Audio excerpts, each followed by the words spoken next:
kemudian langkah selanjutnya adalah teman-teman harus punya trading plan. Karena ketika teman-teman itu trading tanpa menggunakan trading plan, ya sama aja transaksinya bakalan gagal total.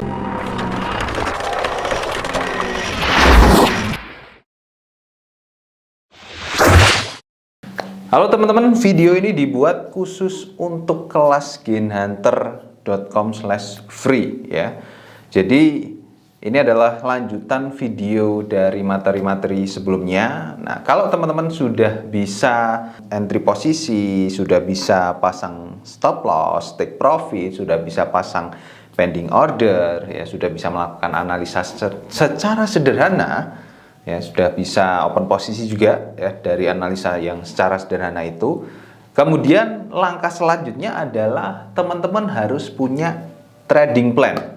Karena ketika teman-teman itu trading tanpa menggunakan trading plan, ya sama aja transaksinya bakalan gagal total. Atau ya sering teman-teman jumpai, yaitu adalah MC ya, margin call, uangnya habis di market itu. Nah, sebenarnya dalam membuat trading plan itu tidak terlalu rumit, tidak terlalu sulit juga ya, sangat simpel sekali.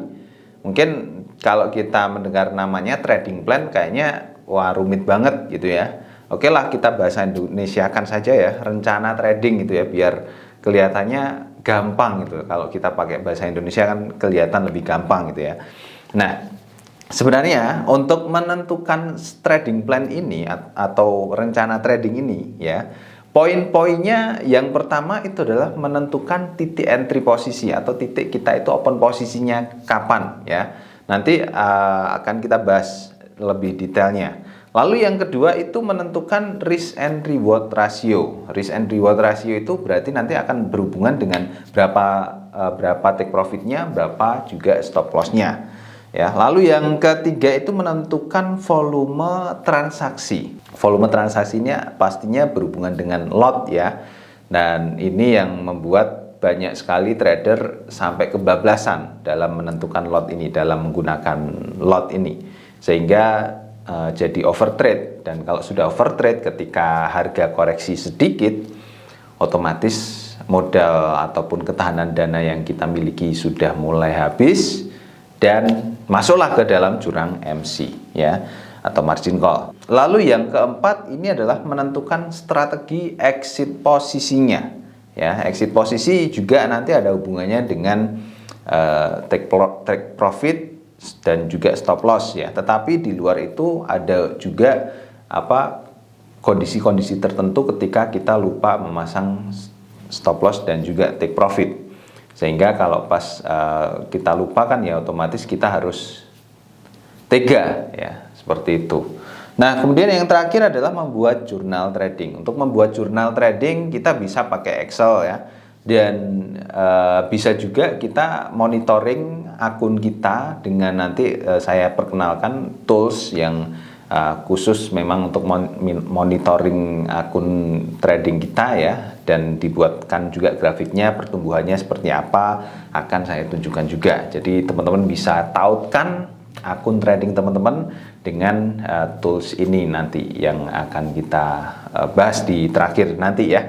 Sekarang kita bahas dulu tentang bagaimana cara menentukan titik entry posisi. Nah, sekarang secara logika trading forex itu kan buy dan juga sell. Open posisinya ada dua ya. Kalau enggak buy ya sell ya. Buy itu pada saat trennya itu naik dan sell itu pada saat trennya itu turun. Artinya yang diperlukan di sini adalah kita harus tahu dulu tren ke arah mana ya. Tren yang sedang terjadi itu ke arah mana. Tren itu bisa dilihat dengan jangka panjang. Kalau jangka panjang itu berarti pakai time frame besar seperti H4 kemudian D1 ya. Nah, itu adalah tren jangka panjangnya. Nah, untuk pergerakan saat ini kalau teman-teman itu trading hanya untuk harian, daily, ya teman-teman gunakan time frame yang lebih kecil ya. Time frame lebih besar itu kayak H1, H4 ya. Kemudian D1 itu teman-teman boleh gunakan untuk mengawasi dari tren jangka panjangnya ke arah mana ya, karena itu penting. Tetap ketika kita analisa harus melihat pada time frame besarnya untuk melihat tren jangka panjangnya ke arah mana. Baru setelah itu kita fokus ke H1, M15 ya, M5, M1. Silahkan monggo, karena kita open posisinya adalah tradingnya adalah daily trade ya. Jadi hari ini buka posisi, nanti harus close posisi. Itu supaya nggak ada yang nginep gitu ya. Nah, setelah kita sudah tahu trennya, kan otomatis kita bisa menentukan buy dan juga sell-nya. Oke, kita anggap di sini beres ya. Ataupun kalau teman-teman masih belum beres juga, teman-teman gunakan indikator ya. Contoh, pakai indikator moving average. Kalau posisi moving average-nya itu ada di bawah, berarti kan trennya sedang naik. Kalau posisi moving average-nya itu ada di atas, berarti kan trennya sedang turun ya. Berarti kita entry posisinya sell kalau pas moving average-nya itu ada di atas gitu ya. Dan juga kita bisa memanfaatkan persilangan antara moving average dengan candlestick ini ya. Kalau terjadi persilangan dari bawah ke atas untuk moving average-nya, berarti kan itu sinyal untuk entry posisi sell ya, karena harga akan berbalik turun. Kalau persilangan dari atas ke bawah untuk moving average-nya, berarti kan itu adalah sinyal untuk buy, karena harga akan muncul ke bawah seperti itu. Nah, kemudian setelah kita sudah tahu arahnya misalnya ya, nah sekarang kita entry posisinya itu di harga berapa? Itu adalah pertanyaan selanjutnya ya. Nah, untuk menentukan titik entry posisi di harga berapa itu, kita bisa pakai yang pertama support resisten ya. Support resisten itu bisa dicari dengan menggunakan bentuk dari candlestick ya. Kalau teman-teman bisa identifikasi lembah dan juga puncaknya, itu bisa teman-teman gunakan. Kemudian bisa pakai juga Fibonacci, bisa pakai juga indikator kayak contohnya tadi moving average, itu bisa dipakai ya. Teman-teman pakai moving average itu sebagai patokan untuk support, meletakkan support resisten. Nah, sekarang kalau kita sudah pakai support, sudah ada support resistennya, entry posisinya itu di sebelah mananya support resisten sih? Ya teman-teman sebenarnya bisa open posisi di dekat-dekat area support resisten, entah itu di atasnya ataupun di bawahnya bisa. Ya teman-teman letakkan posisi entry-nya di situ. Kayak misalnya kalau harganya lagi turun kayak gini nih ya, misalnya harga itu sedang turun kayak gini ya. Harga turun membentuk puncak lembah seperti ini, puncak lembah seperti ini ya. Nah, sekarang area resisten itu kan ada di atas sini, sini, sini ya. Di belakangnya sini itu kan nggak ada, di bawahnya sini itu kan nggak ada. Nah, kita bisa pakai angka di sini ya. Misalnya ini ternyata di 1800 gitu ya. Di sini di 1850 ya. Kita bisa pakai angka bulat ini sebagai area supportnya ya. Nah, kalau sudah menemukan seperti ini, teman-teman bisa misalnya entry posisi buy limit di sini. Jadi ketika harganya itu sudah mendekati sini kemudian mantul ke atas, nah teman-teman sudah dapat untung itu ya. Atau kalau teman-teman mau nggak pakai pending order, langsung saja open posisi buy pada saat harganya sudah sampai bawah ataupun sampai di support ini ya, teman-teman bisa langsung open posisi buy pada saat itu juga ya. Itu kalau teman-teman nggak mau pakai pending order. Nah sekarang saya yakin dengan seiringnya teman-teman itu belajar trading, pasti akan ada banyak cara untuk melakukan entry posisi, dan ini akan membuat teman-teman bingung nantinya. Nah ketika teman-teman ada di posisi bingung seperti ini, saran saya gunakan cara yang paling sederhana untuk entry posisi, dan juga jangan memaksakan untuk setiap saat entry posisi. Karena gini, setiap orang itu punya marketnya sendiri-sendiri. Setiap orang itu punya tanda ataupun ya dia paham dengan market yang sideways misalnya. Nah, ketika di harga sedang trending, kalau dia itu trading, ya itu nggak akan berhasil. Ya, makanya ketika teman-teman itu sudah terbiasa dengan market yang sideways, ya tradinglah pada saat market sedang sideways, itu saja ya. Sehingga di sini teman-teman bisa menentukan timing kapan teman-teman itu trading dan kapan teman-teman itu berhenti tradingnya gitu ya. Kemudian nih, langkah selanjutnya adalah menentukan risk and reward rasionya. Ya, risk and reward rasio ini untuk menentukan take profit dan juga stop loss. Nah, cara paling mudah ya kalau kita itu pusing-pusing menentukan risk and reward rasionya adalah kita bisa menentukan berdasarkan jumlah pip-nya. Misalnya, take profit kita tentukan 100 pip. Dan stop loss kita tentukan 100 pip juga bisa, 200 pip juga bisa, atau 50 pip juga bisa gitu ya.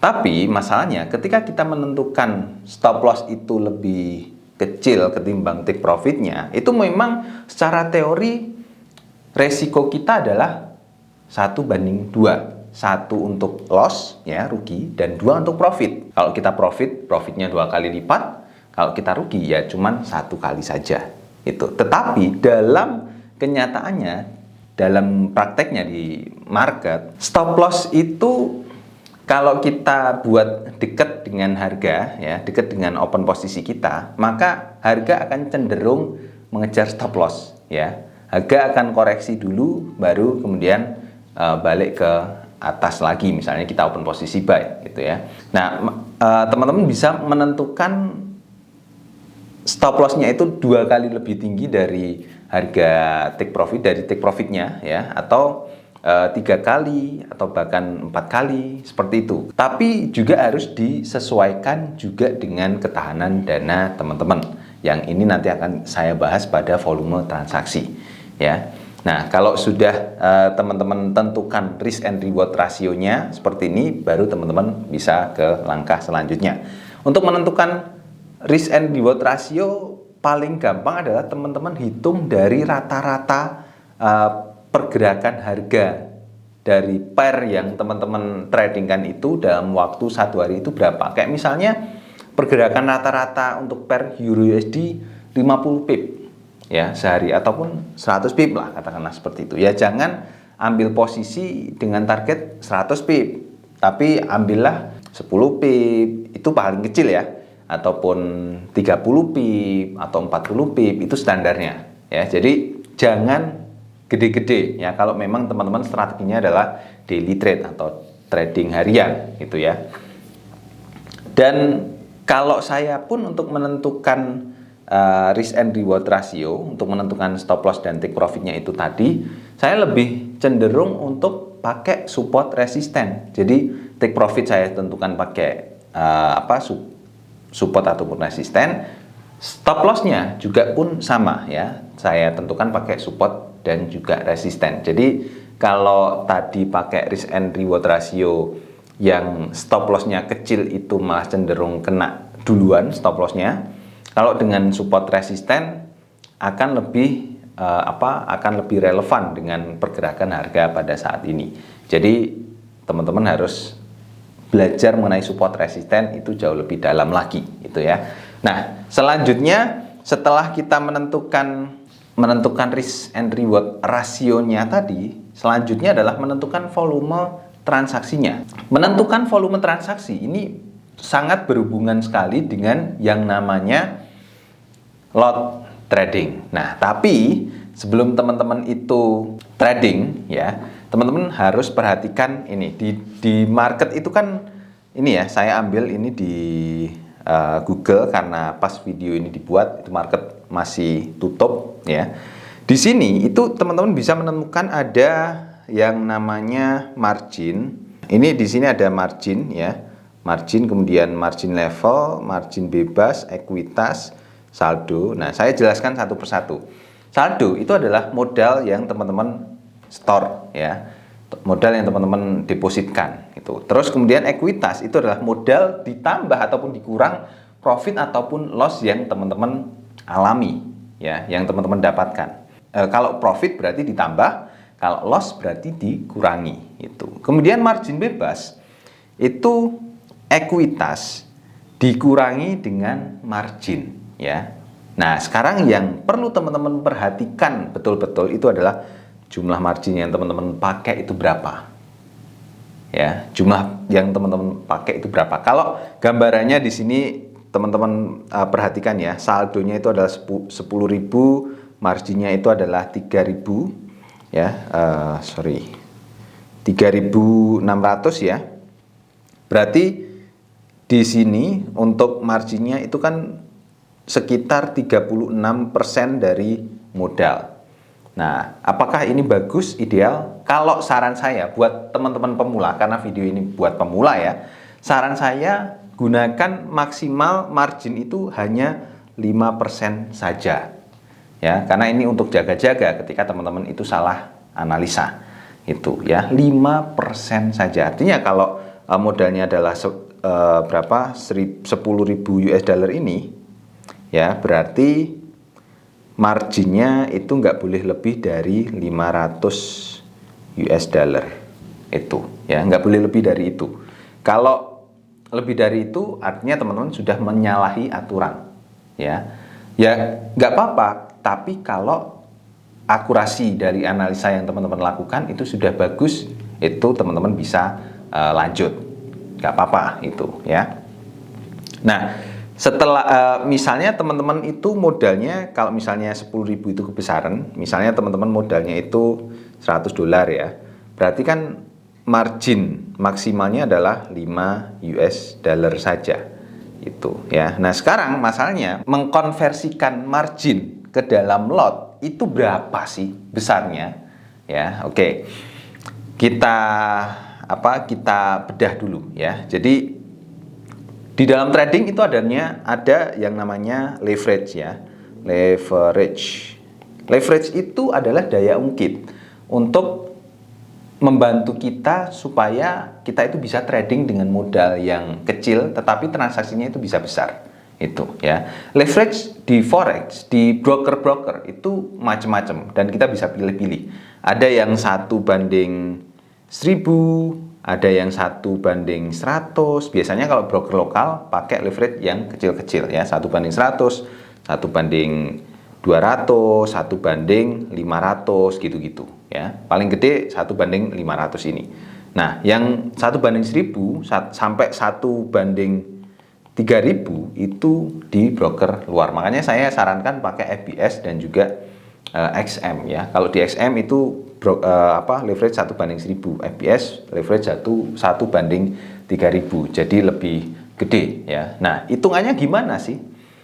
Margin kalau tanpa leverage nilainya, kalau kita itu open posisi satu lot ya, itu adalah 100.000 poin ya. Sebenarnya ini bukan disebut margin kalau nggak pakai leverage ya, nyebutnya contract size itu ya.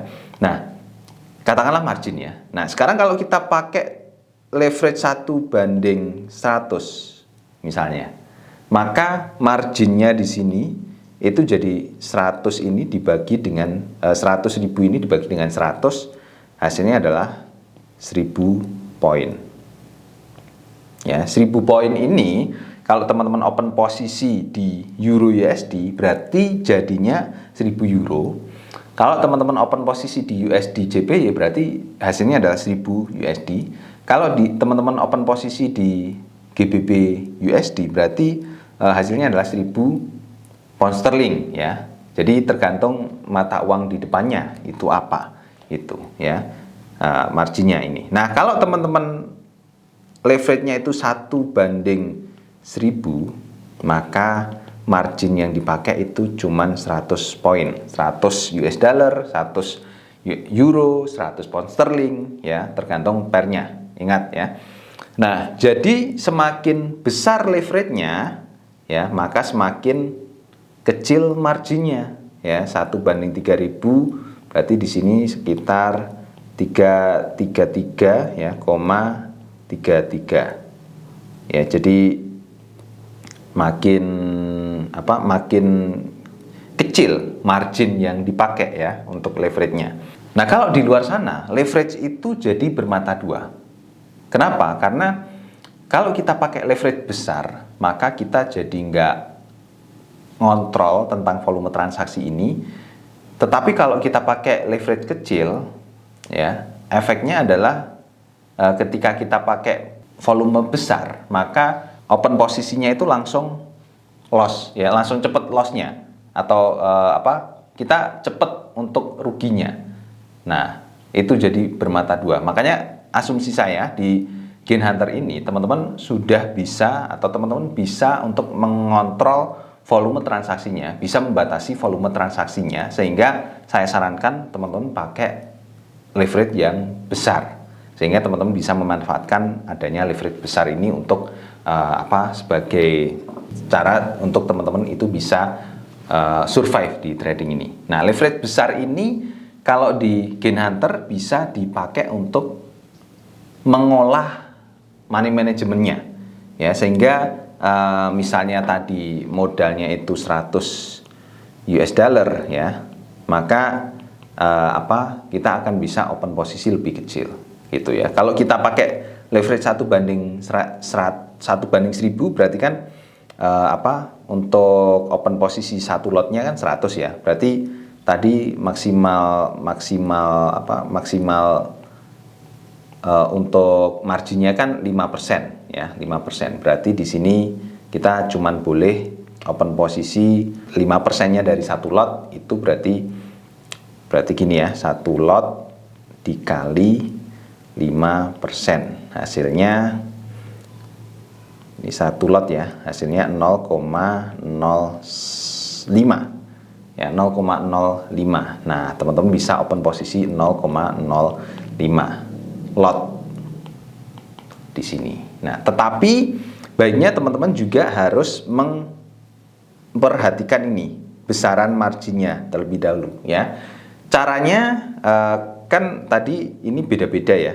Untuk poinnya itu kan beda-beda. Kalau teman-teman open posisi di USD JPY open posisi 0,05 lot masih masuk ya. Tetapi kalau teman-teman open posisi di Euro USD atau GBP USD open posisi 0,05 lot akan berbeda marginnya. Maka teman-teman harus perhatikan dari marginnya ini. Caranya adalah open posisi dulu 0,01 lot. Kira-kira marginnya di sini berapa? Kalau misalnya $1 ya, berarti kan maksimalnya tadi $5, masih ada 4 kali open posisi lagi sebesar 0,01 lot. Nah, tinggal teman-teman tambahkan di situ. Itu untuk mengatur volume transaksi.